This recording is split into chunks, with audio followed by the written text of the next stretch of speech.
Всем привет, с вами Ганзи, и вы на новой части сюжета «Цепь судьбы». Спасибо шиноби под ником Кто-то, Александру Айморталу, Белому Ворону, Алексею Сергееву и Яруаше за материальную поддержку в виде доната. В такие времена она как раз кстати. Ну и не забывайте, что вы красавчики, те, кто пишет комментарии, ставит лайки и продвигают этот сюжет своим активом. Вы очень помогаете этому каналу расти и продвигаться, а также этому сюжету распространяться. В общем, знайте, что вы делаете благое дело. Ну а те, кто хочет залететь в наши приватные клубы, например, ВКонтакте, в Телеграме или Дискорде, выбирать вам, где удобнее. Ссылки вы найдете в описании. Но это «Цепи судьбы», 42 часть. Поехали.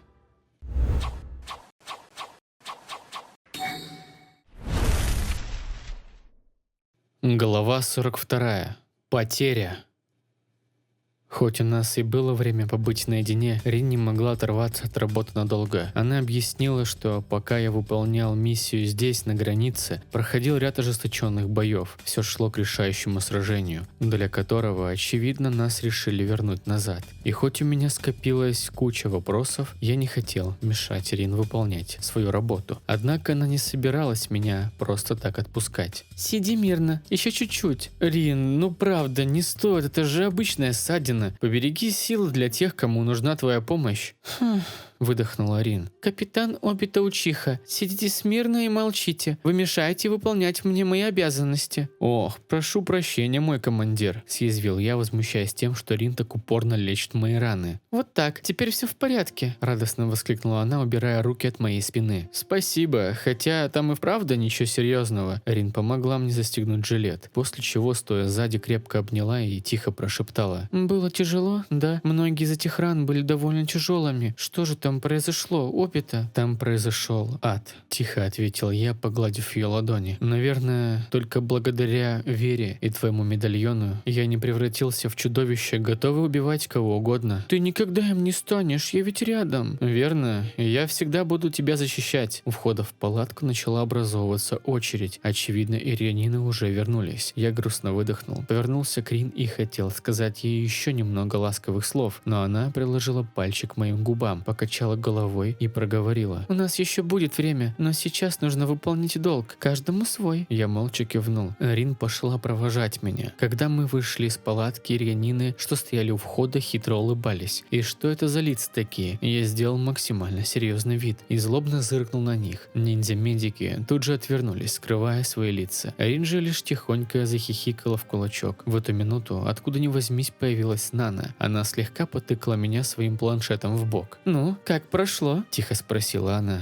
«Все отлично, только почему они все так странно улыбались? Ты что-то об этом знаешь?» «Ну...» – протянула Нана, отводя взгляд. «Нана!» «О, Рин-сэмпай!» – прокричала девушка, вставая рядом с Рин. «Наночка, ты уже закончила сортировкой раненых?» «Да, я дала задание Рианинам. Через несколько часов мы справимся». «Ты просто молодчина!» – похвалила Рин, тепло улыбаясь своей помощнице. «Нет, Рин-сэмпай, без вас тут бы вся работа остановилась». Насколько же сильно ее уважение. Рин тут, похоже, самый незаменимый работник. Хотя, зная ее упорство, я не удивляюсь. «Обита-сан, насчет моего вопроса», – проговорила девушка, посмотрев на меня из-под лобья. Я молча кивнул. Она прижала планшет к груди и продолжила. «Понимаете, я хотела бы узнать насчет своих друзей. Мы были в одной команде. Когда осуществлялся набор на ту операцию в стране молний, они вызвались в первых рядах. Я очень давно их не видела. Вот и хотела узнать, как они». «Конечно, как их зовут?» – оптимистично ответил я, положив руку на ее плечо. «Сора Наката и Кейташи Хирата». Я знал всех шиноби по имени, и в эту минуту в моей голове прозвучало. Они не были в моем отряде. Я чувствовал, как улыбка сходит с лица. Нана смотрела на меня серо-голубыми глазами, полных надеждой. Во рту стало сухо, будто бы я не пил дней 10. Я с трудом сглотнул слюну, после чего тихо начал. «Нана, прости, но...» Видя мой взгляд, она слегка вздрогнула. Рин тоже насторожилась. «Они не из моей группы. Мне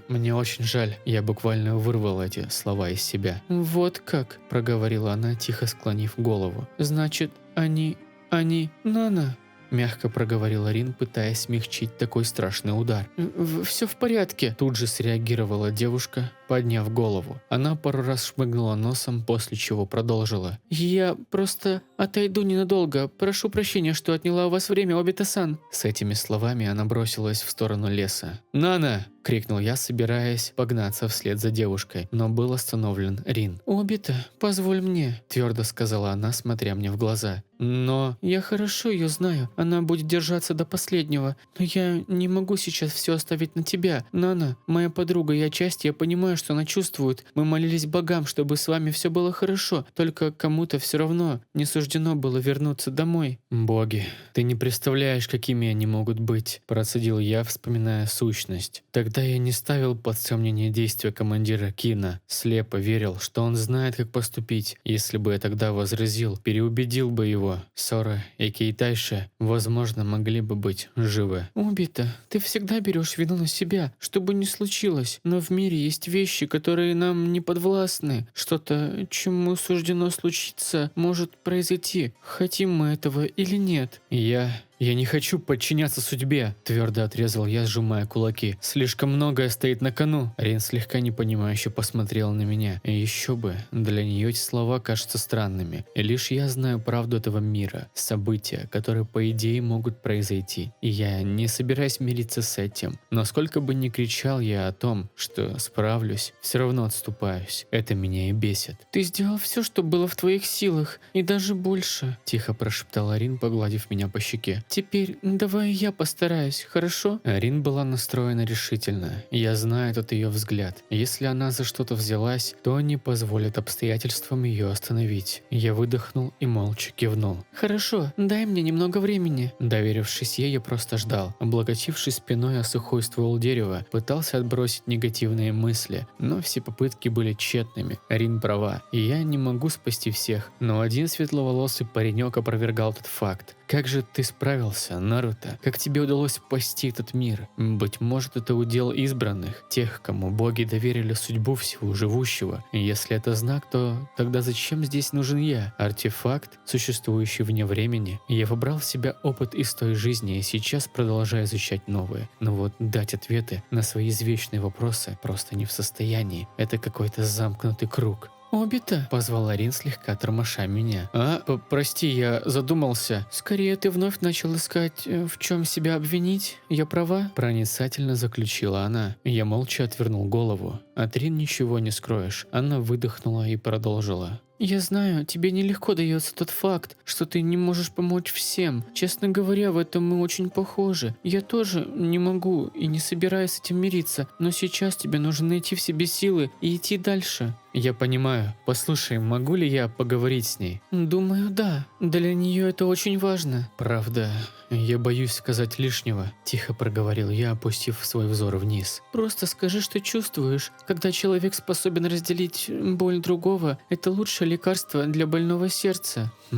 Говоришь, как Ирионин профессионал. «Ну, у меня в команде есть 3 хороших мотиватора. А теперь иди, я верю в тебя и твое доброе сердце». «Спасибо тебе за все». Рин улыбнулась, но на ее лице читалась печаль. Видимо, этот разговор отложил тяжелый отпечаток на душе. Сколько же сил может быть в девушках. На вид такие хрупкие, а внутри них такое крепкое ядро. Это просто поражает. Нана сидела на небольшом бревнышке. Маленькими тоненькими пальчиками она держала очки. Ее взгляд был устремлен куда-то вглубь леса, словно весь мир вокруг нее казался нереальным. Я помню нечто подобное, когда в той жизни потерял Рин. Мои ноги сами шли по лесу. Я не обращал внимания на деревья, просто снося их древесными техниками. В голове все шумело, перед глазами была красная пелена. Казалось, внутри меня все горит, будто сердце сейчас расплавится. От этого жара ненависти к миру. Возможно, она сейчас чувствует нечто подобное. Ее привычный мир рухнул. И даже несмотря на то, что мы шиноби, терять близких людей невыносимо. Я тихонько подошел и спросил: «Могу присесть?» Нана медленно повернула голову.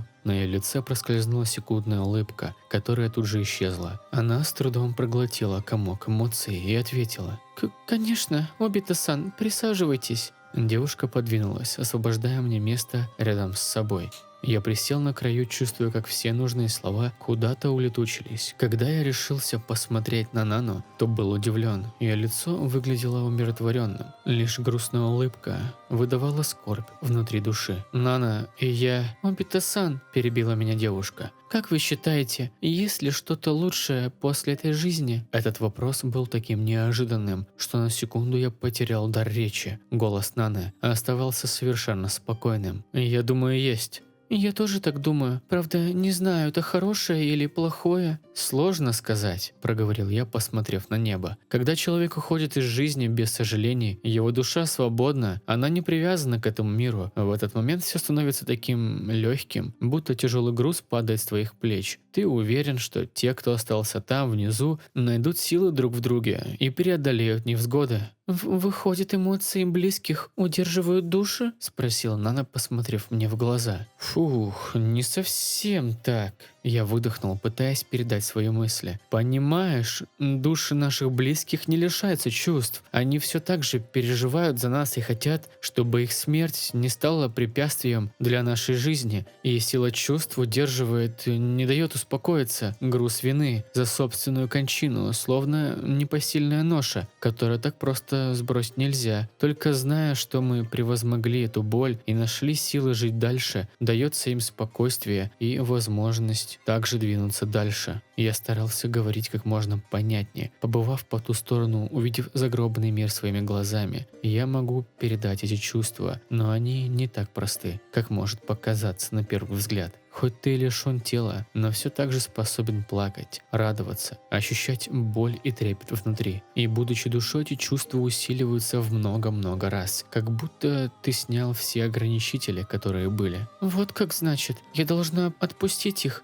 Сору и Кейташи, ведь иначе я причиняю им боль». Я молча кивнул, вновь не найдя подходящих слов. «Знаете, я бы сделал это, ведь понимаю, что они переживают за меня, но мне страшно». «Страшно?» «Да, я боюсь, что, сделав это, навсегда забуду их образы, выкину из памяти, пытаясь облегчить свою душу». И я резко засунул руку в сумку, быстро нащупав клочок бумаги, вынул его и показал Нане. Та удивленно посмотрела на обгоревшую запись. «Что это, Обита-сан?» «Это напоминание о том, что я ошибся. Я бросил записку командира Кина в огонь, но по какой-то причине пламя не сожгло ее полностью. Тогда решил, что это знак, что, может быть, я должен сохранить ее. Честно говоря, тогда я был зол на него, ведь он мог предупредить меня заранее, и мы спасли бы их. Но сейчас я понимаю, что шиноби из его отряда решились на это ради своих товарищей. Они не сдались, чтобы жили мы. Думаю, Сора и Кейташи были солидарны с командиром». Нана взяла бумагу в руки, надела очки и принялась читать. И тут я увидел, как ее грустное до этого лицо расплылось в улыбке, а по щекам потекли слезы. «Что такое, Нана?» – обеспокоенно воскликнул я, положив руку на ее плечо. «Я узнаю эти глупые каракули. Это явно почерк Соры. Он никогда не умел красиво писать, и я частенько помогала ему на уроках. Значит, они и правда были там и не сдавались до последнего. Знаете, они всегда хотели быть героями». «И они стали ими», – Нана хлюпнула носом. Затем вытерла слезы, возводя очи к небу, прижимая бумагу к груди. Она продолжила. «Я знаю, что вы вините себя, Обита-сан, но это не ваша вина. Единственный, кто виноват, это я». «Нана, что ты?» «Это правда. После экзамена на Чоунина я действительно вплотную занялась их подготовкой. Именно тогда я поняла, что такое настоящая команда. Все, как говорила Рин-сэмпай. Я вечно подстебывала их, подразнивала. А они из раза в раз доказывали, что могут становиться все лучше и лучше. На следующий год после вас я стала Чоунином. Им не повезло. И даже тогда я была слишком требовательной. Сора и Кейташи без устали тренировались, желая добиться моего признания. И от этого сейчас я чувствую себя ужасно. Но видя их труды, мое сердце окончательно растаяло. Я восхищаюсь ими, ведь огонь в их сердцах не давал мне пасть духом. Когда началась война, я отправилась в медицинский отряд, а мальчики решили еще раз сдать экзамен. Деревня нуждалась в чоунинах и джоунинах. Каково же было мое удивление, когда я увидела их в жилетах. Нана вновь прикрыла глаза, из которых полились несколько слезинок. Я